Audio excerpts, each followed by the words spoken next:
y además tiene que ver con destacar el trabajo que todo el sistema médico viene haciendo. También los valoramos en la época de la pandemia, los seguimos valorando cada vez que avanzan en alguna de las técnicas. ¿Qué es? ¿Cómo es esa nueva técnica o al menos ese procedimiento que se hizo por primera vez acá en Concepción del Uruguay? Bueno, paso a contarles. En realidad, el título que hacen mención está de manera incompleta. Es la fibrobroncoscopía, ya se venía realizando hace mucho tiempo. Lo que ha cambiado es que hemos combinado un proceso de técnicas diagnósticas, que es obviamente la broncoscopía, asumido en un contexto de control de imágenes que nos estaría dando la tomografía.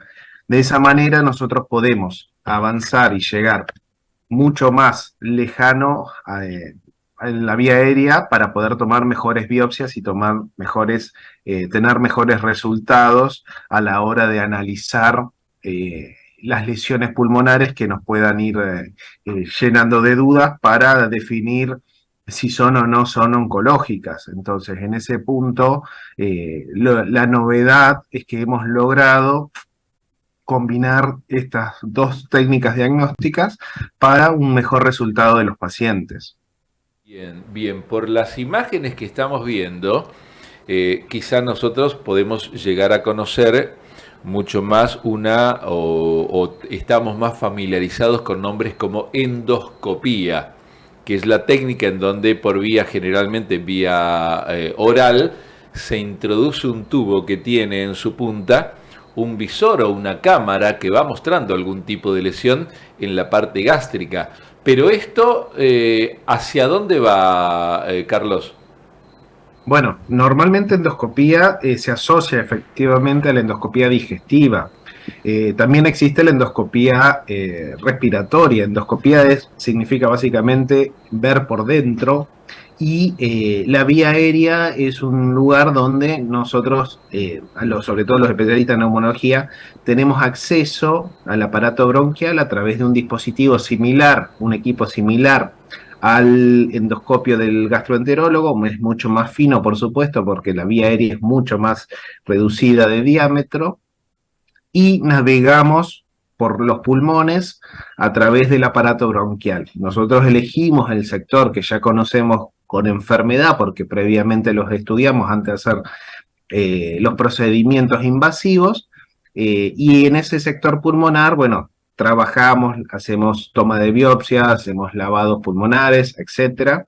Y lo novedoso es que muchas veces uno no tiene acceso directo a las lesiones pulmonares porque los diámetros bronquiales se van reduciendo y uno tiene que enviar la pinza, eh, digamos, de manera distal sin ver exactamente la posición final. Obviamente eso se calcula, estamos hablando de centímetros, 3, 4, 5 centímetros a lo sumo, eso se calcula previamente, pero ahora, si las lesiones son extremadamente lejanas, digamos, y estoy hablando de distancias de 5 centímetros, la asistencia tomográfica nos permite conocer la posición de la pinza sin verla directamente y por lo tanto podemos ir acercándonos, perdón, a la lesión y de esa manera tomar mejores biopsias. Eh, Teniendo en cuenta, claro, que o en realidad abro la pregunta sin suponer demasiado, ¿cuáles son las lesiones pulmonares que más requieren este tipo de técnica? Normalmente son lesiones que necesitan biopsia para diagnóstico anatomopatológico. Muchas veces, y la indicación principal es cuando la sospecha es oncológica. Por eso, de esta manera, es una forma más de colaborar con la lucha contra el cáncer del pulmón. Existen otros procesos a veces que nos obligan a tomar distintos tipos de biopsia. También tenemos procesos inflamatorios o incluso procesos infecciosos que no se presentan de las características habituales, y al dejarnos dudas asumimos que, bueno, es necesario definir el componente anatomopatológico y de cultivo, y por lo tanto vamos a tomar un sector de pulmón para analizar profundamente. Y en ese sentido, bueno, también colabora, pero la indicación principal de este tipo de procedimientos son para nódulos pulmonares que asumen alto riesgo de cáncer de pulmón. ¿Cuál es entonces la técnica asociada que fue, digamos, noticia? ¿Qué dos técnicas se trabajaron? ¿Cuál? Hicimos, Ajá. hicimos fibrobroncoscopía, que es la técnica, es el procedimiento que yo realizo, y lo combinamos con las imágenes tomográficas. De esa manera mejoramos el conocimiento de la posición de la pinza o aguja, si se quiere también, para poder llegar de manera más lejana a la lesión pulmonar, y de esa manera asegurarnos que estamos tomando mejores muestras pulmonares. Está muy bien. Por eso ahora entiendo las imágenes en donde dentro de un tomógrafo está Ujú. una persona y allí se va aplicando este endoscopio para poder ver Correcto, el interior de los pulmones. Ahora puedo entender entonces, ¿no? exactamente. La aparatología de este siglo. El doctor Carlos Brescacín es neumonólogo, es un joven neumonólogo, es un profesional de Concepción del Uruguay. Te voy contando, amigo mío, vos que nos estás mirando quizá en el canal 532 en cualquier parte del país a través de Flow. Estamos en Concepción del Uruguay, en Entre Ríos, y esta es una nueva forma de cuidar la salud. También acá en Concepción del Uruguay hay médicos realmente destacados. Finalmente, Carlos, quiero preguntarte, vos que sos Bueno, muchas gracias. un gran profesional que se interesa por la prevención de la salud.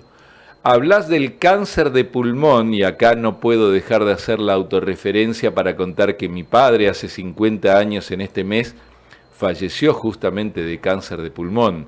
¿Cuáles serían los mejores cuidados para evitarlo? Bueno, normalmente asumimos que el cáncer de pulmón es una situación multifactorial. ¿Qué significa multifactorial? Bueno, hay que combinar situaciones propias de base que son inherentes a cada persona y están relacionadas básicamente a la genética que uno lleva. La asociación de familiares con cáncer de pulmón es un punto muchas veces a considerar en el interrogatorio que hacemos en el consultorio, pero básicamente los factores ambientales son los determinantes de la aparición de lesiones de este tipo.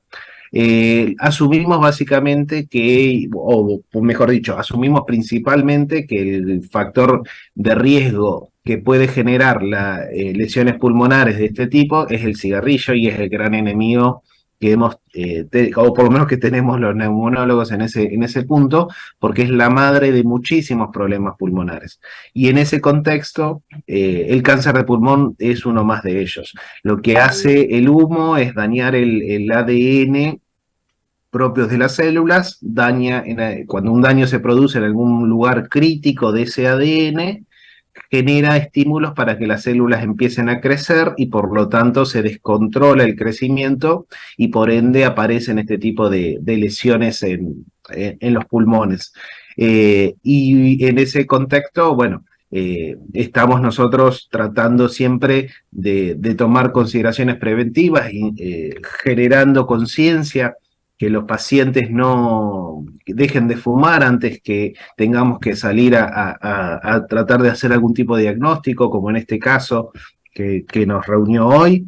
Y en ese punto, bueno, siempre preferimos prevenir antes que curar, obviamente, pero el principal punto a contemplar es justamente el cigarrillo como principal elemento desarrollador de este tipo de situaciones infortunadas. Está muy bien que lo digas desde la faz profesional. Yo que no soy médico, pero sí sé lo que cuesta un atado de cigarrillo, digo, mejor no fumar.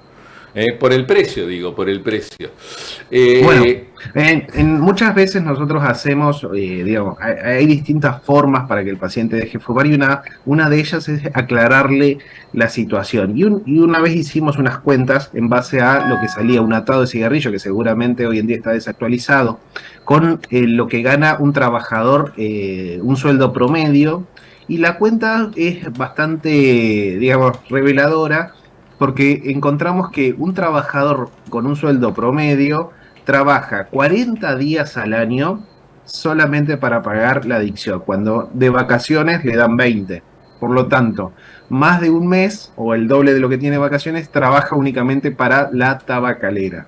Y en ese sentido muchas personas lo entienden de esa manera y entienden el gasto y digamos, diría inversión, pero no es la palabra adecuada, que es un mal gasto en simplemente sostener una adicción y entienden lo que les cuesta realmente laboralmente y para el componente familiar que un trabajador aporte un sueldo y 10 días más de su cotidianidad, porque tiene que ir todos los días a trabajar, para sostener una adicción que no le hace absolutamente ningún bien.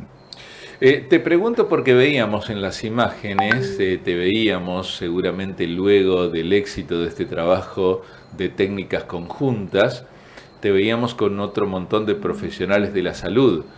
¿Nos contás quiénes son?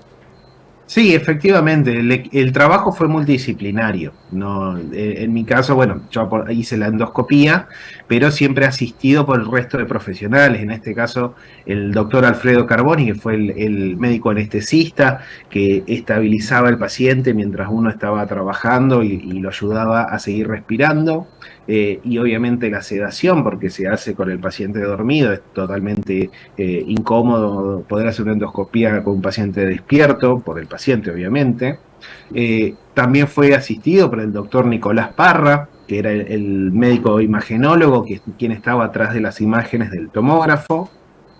Y de esa manera, junto con Nicolás Parra, estaba el técnico Luca Duarte, que también era quien generaba las imágenes del tomógrafo, y a mí me asistía la instrumentadora quirúrgica Victoria Scotti. Así que fue un trabajo multidisciplinario entre 5 profesionales de la salud que por suerte logramos coordinarnos y logramos llegar a buen puerto porque la combinación de estas técnicas es prometedora y es una forma de reducir la necesidad muchas veces de cirugías en algunos pacientes que no son candidatos a una broncoscopía normal o estándar y no son candidatos a una punción transtorácica, o sea, a través de las costillas para llegar a tomar una biopsia. Entonces, en ese sentido, estamos más que felices por haber podido concretar este nuevo procedimiento. Nos alegramos realmente mucho. El saludo y el respeto para el doctor Alfredo Carboni, vinculado a técnicas del dolor, y también a Lucas. A Lucas Duarte, que es bombero también voluntario y que es radiólogo también y bueno, y trabaja allí en la Clínica Uruguay. Bien, bien. Carlos, muchísimas gracias y felicitaciones por este trabajo. Muchísimas gracias a ustedes por permitirnos contarlo a la sociedad y bueno, felices de poder realizar este tipo de procedimientos que antes estaban reservados a grandes sanatorios, así que bueno, nos vamos actualizando para poder generar mejor medicina y tener estándares de calidad cada vez mejores. Me parece muy bien. Carlos Brescasín es médico neumonólogo y nos contó acerca de esta nueva técnica que se empleó en la Clínica Uruguay.